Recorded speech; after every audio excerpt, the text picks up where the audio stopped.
उसका घर मेरे घर के ठीक सामने ही था। आते जाते हाल पूछते पुछाते न जाने हम दोनों में कब ऐसी दोस्ती हो गई।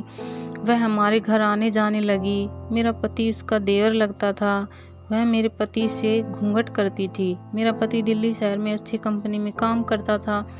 एक बार मेरा पति घर आया हुआ था। वो हमारे घर टीवी देखने आया करती थी, क्योंकि उनके घर में टीवी नहीं था। उसका पति घर छोड़कर कई सालों से कहीं जा रखा था। उसका घर खर्च ससुर के पैसों से चलता था। उसका ससुर दिल्ली पुलिस से रिटायर्ड था। सास कई सालों पहले गुजर गई थी। वो घूंघट निकाल कर ही टीवी देखती थी। एक दिन मैंने उससे कह दिया, अरे कोई बात नहीं, आपका छोटा देवर ही तो है, क्या घूंघट, और तू तो मेरी छोटी बहन जैसी है। ये शायद मेरी ज़िंदगी की सबसे बड़ी भूल और मेरी जुबान के सबसे बुरे शब्द ही कहूँगी। इन शब्दों ने मेरी ज़िंदगी में ग्रहण लगा दिया।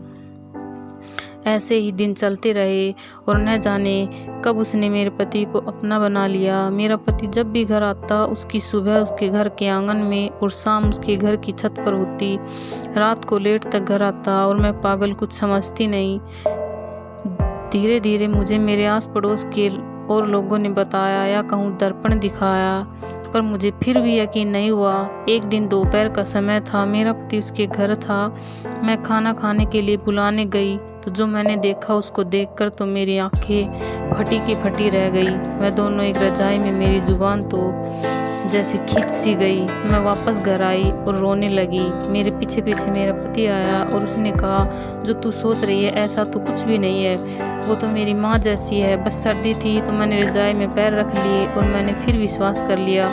फिर धीरे धीरे प्लानिंग अनुसार दोनों घर से गायब होने लगे और एक दिन ऐसा आया कि वो मेरे पति को लेकर अपने बच्चों के साथ न जाने कहाँ उड़ गई। मैंने पति का इंतज़ार किया कि शायद यहीं कहीं होंगे, आ जाएंगे, लेकिन ऐसा नहीं हुआ। मैंने सभी रिश्तेदारों में और सभी जगह ढूंढा, कहीं भी उसका पता नहीं चला। ऐसे ही दिन कटते रहे और कई साल बीत गए। मैंने थक हार कर फिर मैंने कमर कस ली और अपने बच्चों को हर खुशी देने की कोशिश करने लगी जो वे अपने बाप से उम्मीद करते थे। मैंने बहुत मेहनत किया। मैंने स्कूल में काम किया, मैंने घरों में झाड़ू लगाई, जो काम मुझे मिला मैंने वो सब काम किया। लेकिन मैंने मेरे बच्चों को अच्छा पढ़ाया लिखाया और हर परेशानी को अपने ऊपर लिया। अपने बच्चों पर मैंने कभी कोई आँच नहीं आने दी। आज मेरा एक बेटा IAS है, एक बेटा पढ़ रहा है और मेरी बेटी के अच्छे घर में मैंने शादी कर दी है।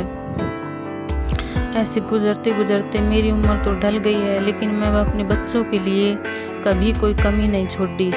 आज वो दिन आया, मेरा पति अचानक से बाहर खड़ा मिला मुझे। मैंने जैसे ही सुबह दरवाज़ा खोला, मैंने सोचा कोई मांगने वाला है या पता नहीं कौन है। मैं जैसे ही दरवाज़ा खोलती हूँ तो मुझे यकीन नहीं होता कि ये वही इंसान है जो मेरे सामने खड़ा है। लेकिन आज मुझे इसे देखकर कोई खुशी नहीं हुई। मैं सहम कर पीछे हटी। अब वह मेरे लिए एक अनजान शख्स है।